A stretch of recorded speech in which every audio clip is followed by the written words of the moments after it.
Hello, beautiful people. Welcome to On the Bright Line podcast, Tales from Recovering Food Addicts from the perspective of a physician, a therapist, and an off-the-wall storyteller.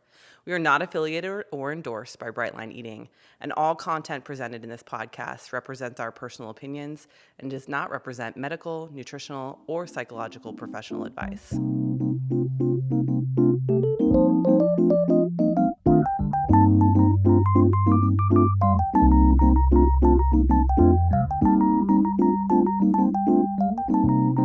Well, hello, and welcome to another episode of On the Bright Line podcast. And again, via Zoom.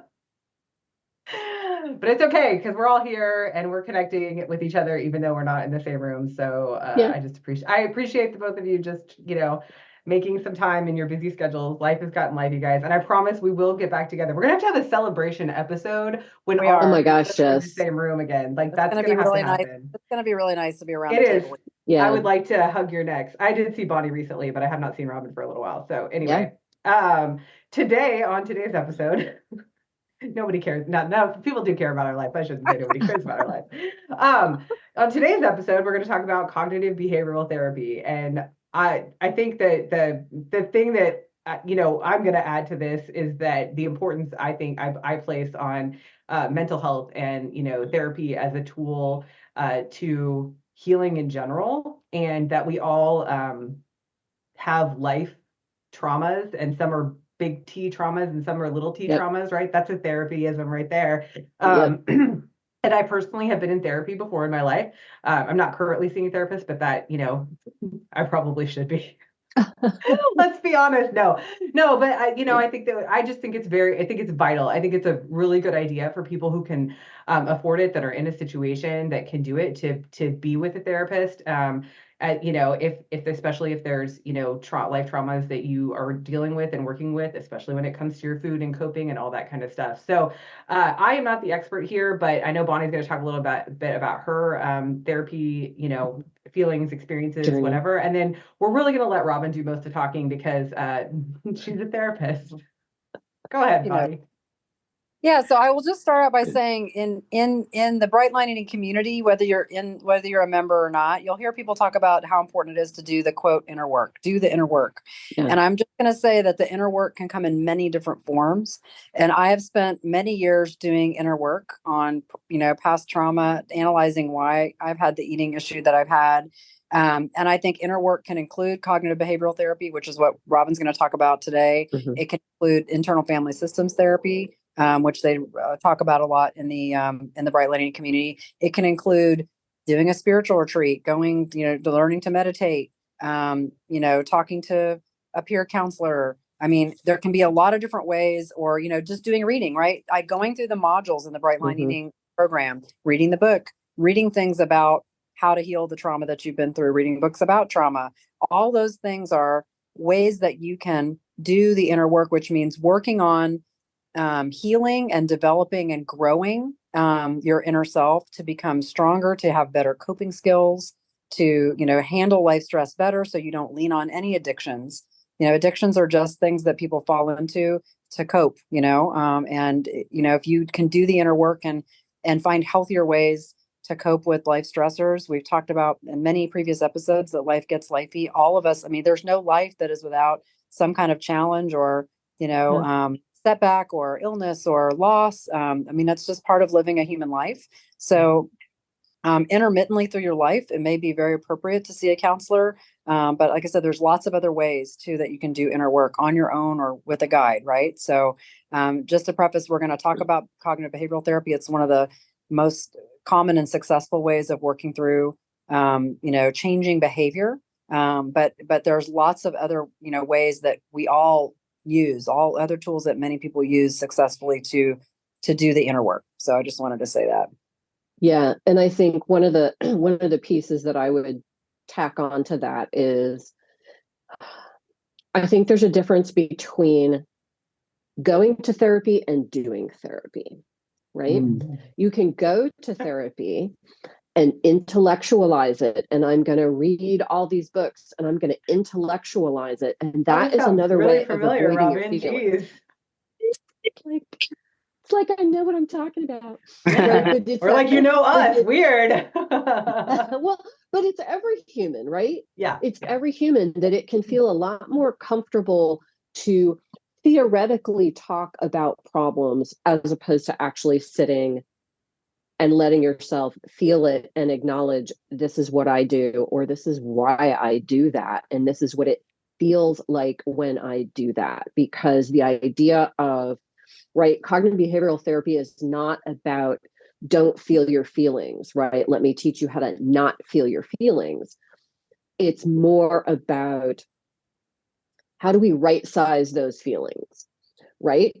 Because problems happen and our brains will supersize the response to a problem, right? And that kind of dovetails into the IFS part about which of our parts is getting activated and getting stirred up, right? So to me, cognitive behavioral therapy plays very nicely with IFS in looking at, okay, what part of yourself is giving you this message, right? So the basics of and let's just say behavior. we do plan on doing a podcast at some point in the future on IFS in like specifically. Yes. So we're not going to talk about, for those who don't know it, that's internal family systems, the system Yes. of therapy where you take the different behaviors that you have and responses and you kind of personify them, like my catastrophizer part that Right.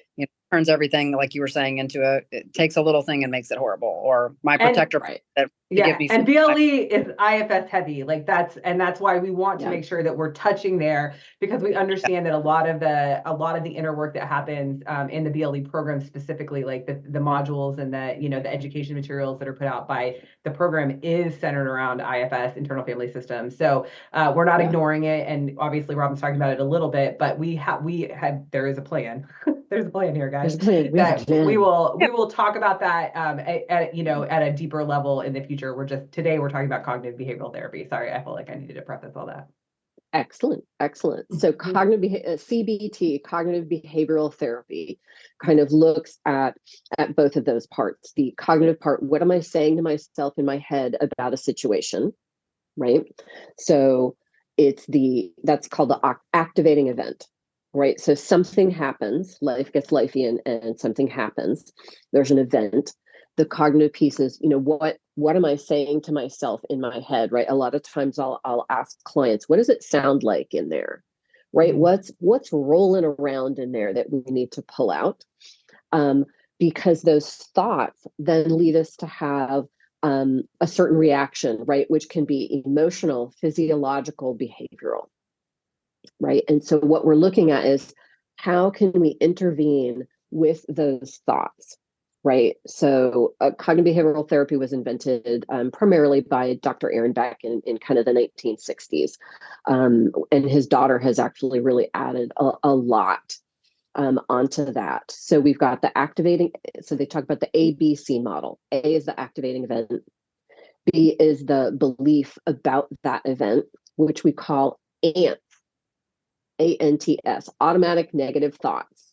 Oh, okay. I was like, ants. What? Ants, Got it. right? Got it. Called ants, right? And ants are we love an acronym here. Let me tell you. I love a little acronym, right? So ants are usually big thoughts with big emotions related to them. And they're usually fast. A lot of people will say, I don't even know what it sounds like in here. It just happens so fast. So for some people, that can be really difficult to kind of slow things down and kind of back up a little bit and go, what am I saying to myself in my head about this event? Because we tend to then get really flooded with the emotions and sometimes have trouble kind of backing up and getting to those thoughts, right? So what we're looking at, kind of the steps of cognitive behavioral therapy, that first piece is, okay, well, what happened? What was the event, right? And then can I pull out those thoughts? And I will tell you that what I have people do is literally pen and paper write down the thought. And what people will come back to me and say is, it seemed so true when it was in here. And once I got the pen and paper and started writing it down, I went, oh my gosh, what am I saying?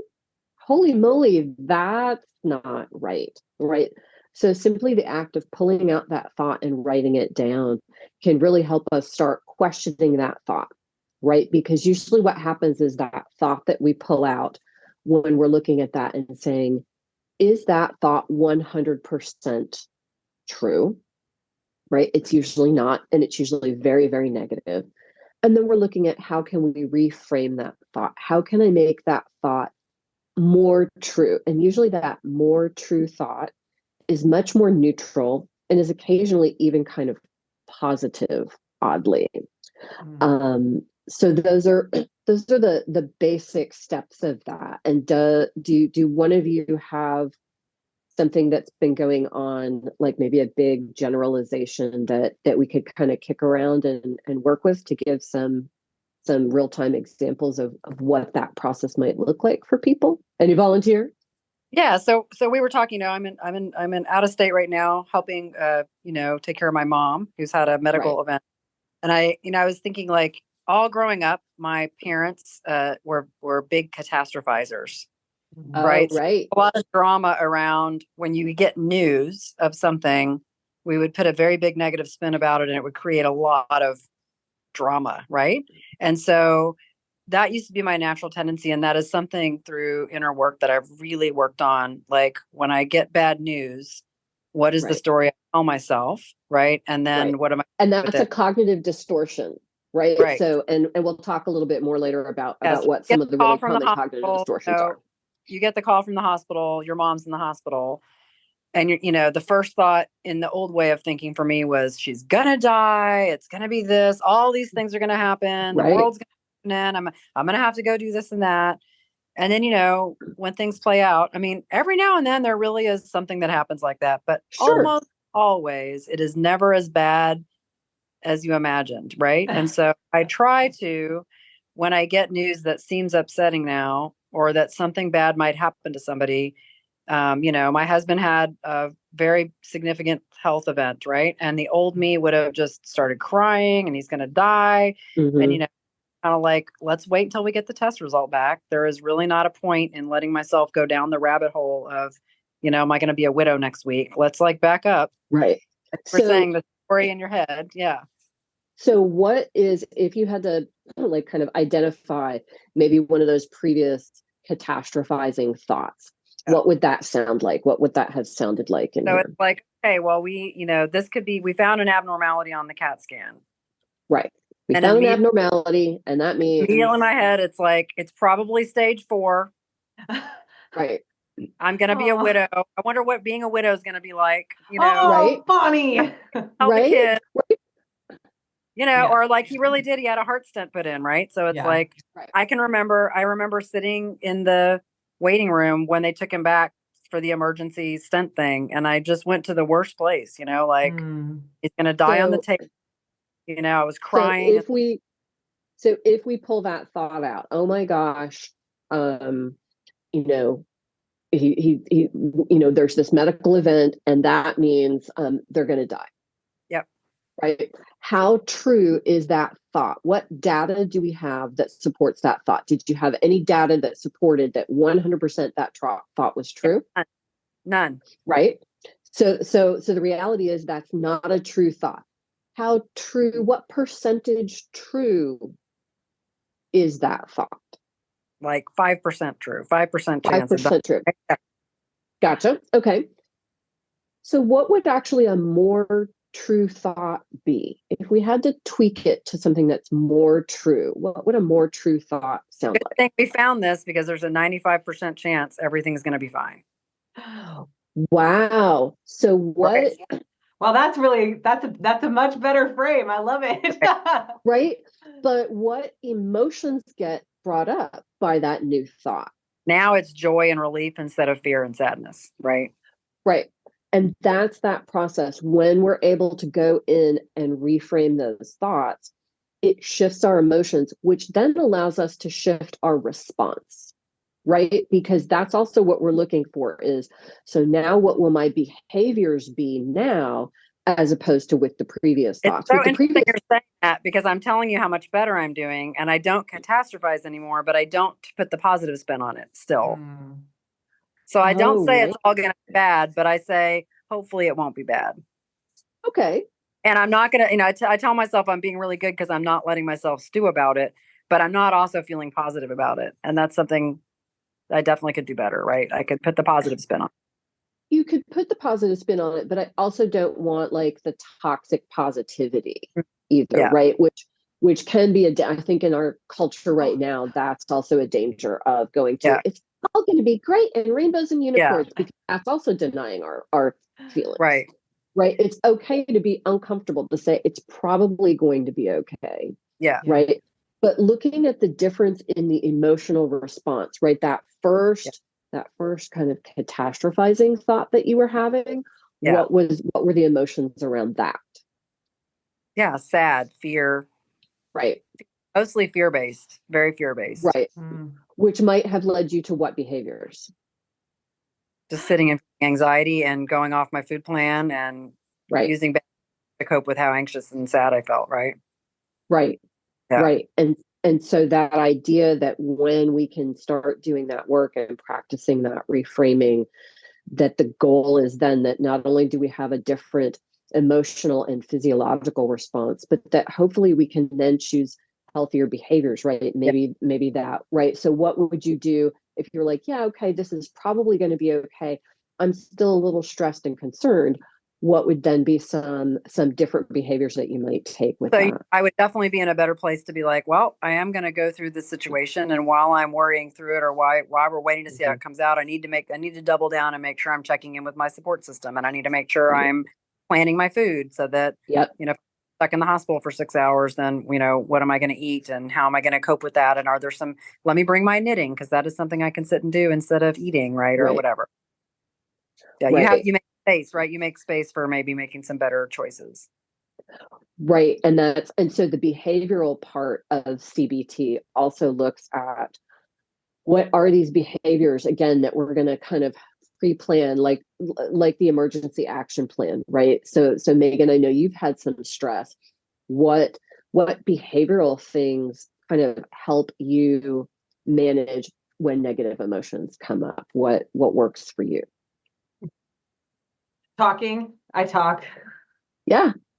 Talking to my friends, calling my friends, talking through things. I think that's a big thing for me. I think support, like, and I say this all the time. I think support is the number one, the number one thing for me in this program and life in general, is that I because of who I am and my personality, I can't do life alone. Like I need people around me, and that's the first thing I do is I reach out to people and try and process. I'm a verbal processor, which is why I'm really good at podcasting. Because I like to process things out loud. But yeah, I think for me that's kind of the first place I go. And if you look at my EAP, the first 3 or 4 things on my EAP are human-based things, reaching out to live people, getting a connection, and and having those conversations so that I can feel like I'm not alone. Because I think for me, and I'm sure this is not, I think this is universal, this isn't just me, it's like if I get to a place where I feel like I'm holding it in and I'm alone, and then like like that's when I go to the dark place, because I internalize, and I don't talk through what the reality is like again. And that's really important, because when we get stuck with our own thoughts, and like I said, when they're rolling around in our heads, they do seem so true, right? I will tell you, Well, it's the story we tell ourselves, right? Like the story we tell ourselves. And I actually had a situation recently that it was like I was telling myself a story, and when I confronted it, it was 100% not the case. And right. it was like, and I'm like, I was telling myself a story about, and it's neither here nor there. It's not even like life shattering or altering. It was just one of those things that it was like I had this story in my head about how this person was reacting to something, and when I had the conversation, it was like, no, that wasn't even a consideration. What the story was, and I'm just like, and then so it's like, then why did I wait so long to have the conversation, right? Like, let's just have the conversation so that I don't tell a story and make up a version in my head, right? Right. But when we get stuck with those, right, they call them cognitive distortions. And on Instagram, I'll put up some, a list of kind of some of the really common cognitive Two Creeks distortions. Counseling on Instagram. Let's Two throw that Creeks out. Counseling, right? Because we do that, and the problem is when they're just rolling around in there, we have no choice but to believe them because they seem so true. But when we're processing them with someone else who can go, actually, I kind of see it this way, which I think is a really important characteristic in friends. And that's what I love about both of you guys, is that if I spout off some baloney out of my mouth, both of you will go, is it true? Is that really the way it is? I think it's more this. And sometimes that's really annoying to have those people in your life. Let me just put that out there. I love you both, but sometimes I'm like, can you just like pretend the story that I want to tell myself is true? I was going to say, I think that's an important thing as a friend, like being a friend of your friends, and what you want in friends that are your friends is that if you have someone that is in the midst of catastrophizing something, if you have a friend that tends to go along with you with that, that is not the friend you want to call, right? For that, but they might be the best friend to go party with, but they might not be the best friend to be helping you in that situation. That if you have a friend that can call you out on it and say, well, hold your roll. Let's like, what's really happening? Do you really know that he's going to die? Or what do you really know? Right. And then that you do that for your friends when your friends are having a panic. Doesn't mean you definitely like acknowledge their anxiety and love them through it. Right. But you also help them go, well, wait a minute. Did the doctor say there's a 95% chance he's going to die? Well, no. Right. Okay. Well, what do you really know? What facts do we really know right now before we start going down that? Yeah, you want friends that are not echo chambers. And I think we get taught that we're supposed to be echo chambers sometimes, that's what being a good friend means, is that I support you. And it's really not. The best friends that I have are actually the ones that will challenge my thinking. Amen. Yep.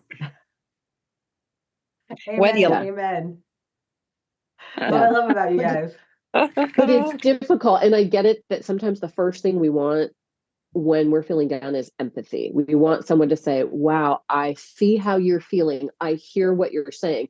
Not to agree with you. Right. And I think that's the difference. Yeah. Like, that's the decided difference. It's like, I can say, I hear that you're having these feelings. I understand that you're having these feelings. Now let's take a look at like why you're having these feelings and if maybe we can reframe it in another way. Right. And the feelings aren't necessarily bad. Like, it's not bad to have the feelings. That's something that I'm learning right now in my journey is it's like, I used to just, do this with the feelings. Like, let me just shove it down and put some food on top of it. Right. And now it's like, I have to actually feel those feelings probably for the first time in my entire life, which I'm coming to realize kind of sucks. Have to sit in feelings, just having to sit in feelings sometimes. And it's not all bad. I'm not sitting here and being like, oh, life is horrible. I'm saying like having to sit in feelings and not cope with them in an unhealthy way is something I've never, as a food addict, I've never experienced before because I always had food to turn to and I don't have food to turn to anymore. So therefore now I have to figure out how to just feel the feelings. And that's, it's hard. I'm not saying it's easy, but I'm just saying it's like revolutionary in my life. Like, I feel like I've turned a corner. If any of your there's a scene in Star Trek where Data gets his emotion chip. Oh, yes. I love how we're going to totally nerd out right now. Go for it, Bonny. Let's hear it. He's unemotive because he's an android. He's a robot, right? So he doesn't have emotions. He's super intelligent, no emotions. Right. And he gets the emotion chip and he's sitting in the bar with Guinan and she hands him a drink and says, try this, and he drinks it and he's like, that's disgusting. And she's like, okay. And he's like, give me another, like he just feel like he hasn't felt disgusted. Right. Right. I was just going to say, like, when you're not numbing yourself out with food or drugs or whatever else is your addiction, right. You also feel the joy more. Right. And you want joy more. Yes. And you truly get to feel all the feelings.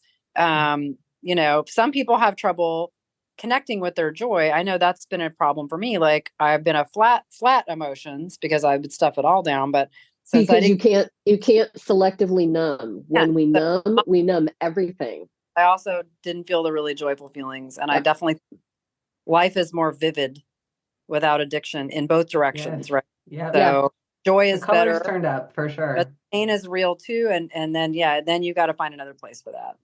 Yeah. Yeah, but the beauty is just like you've gotten skills on board to be able to manage the food and not numb out with food, you can get skills on board to manage the emotions, Yeah. right? So it's not about numbing the emotions, it's learning how to ride the waves, right? I always use that analogy in counseling of the waves are going to come. I have so many people go, oh my gosh, but there's another shoe that's going to fall. And I'm like, and guess what? There's more than two shoes, right? Lots of shoes, just going to be shoes, shoes, shoes. So learning how to manage those, because they're going to come, we have to realistically accept that they're going to come in life, but that none of us get taught how to manage them, right? We get taught, don't cry, don't be angry, don't do this as kids, right? A lot of us were raised that way, be Yeah, quiet, boys don't cry. Women are right, told suffer in silence, be quiet, right, don't right, complain. right, right. Yeah. And none of us get taught, hey, here's how you can self-soothe, emotionally. Here's how you can soothe yourself emotionally. Here are some skills on board, right? Which is why so many people are getting into therapy and meditation and, all kinds of different forms of self-care. But I think, Meagan, you were saying that willingness to sit and allow yourself to feel your feelings, right? To move through them, not shoving them down, right? Yeah. Not intellectualizing, not always distracting, but being willing to take some time and sit with them, process them with the healthy people in your life or with a therapist, and then find tools to provide when you need it distraction, right? And that's the behavioral piece of what, when I need to quiet my feelings and maybe give myself a little break, a little distraction. What do I have in my repertoire to be able to then help myself pull out of that? Yeah. Yeah, I think I can't remember if Susan talked about it or if it was one of the other books I've read about trauma, but talking about the wave, that the wave of grief or the wave of sadness, or the wave of a negative emotion, it's a wave. So it can crash over you and it's going to dissipate. It's like, it's not going to stay. The fear of that's definitely in Bright Line Eating. I remember reading that. So yeah, I think that's definitely Bright Line wave, Eating. fear of the wave just holds you back from moving past it because you know what, it's going to wash over you and you're going to be wet, but then you're going to dry off and then you're going to move on. But trying to hold the wave back all the time takes a lot of energy and it doesn't fix anything. Right. Yeah. Well, and it's also, I was just going to say, and also like, feeling the feeling, what's the worst that's going to happen? Like you're going to feel the feeling, right? Yeah. And then, you're going to be able to move through it. And I think I think, Robin, you have something to say. Please say it. I know it's. I have so many people that will sit in session and hold back the emotions and say, I'm afraid that if I start crying, I'm never going to stop. And I have heard that so many times. And the thing that I want everyone to hear is, I've actually never had a client that couldn't stop crying, right? That we actually do move through those feelings, but that fear of allowing it to come up is overwhelming for a lot of people. Yeah. Yep. Reach out and get help. There is help. Help. Can't get it from friends or your support group. Get it from a professional because we all need it. We all need the. Yep. Yeah. And I would definitely, one of the other episodes that we were going to talk about eventually is, how to find a therapist and how to pick a therapist. So we'll kind of touch on that in another episode because that's really important because they're not all created equal. It's kind of like dating. You gotta find one that you click with. Yep. Anything else? No. Okay. Well, that is our episode on cognitive behavioral therapy, guys. Thank you so much for joining us. And as always, if you have any comments or thoughts or episode ideas, please send them to on the Brightline podcast at gmail.com, or you can hit us up on any of our socials. Thanks so much. You guys have a beautiful day.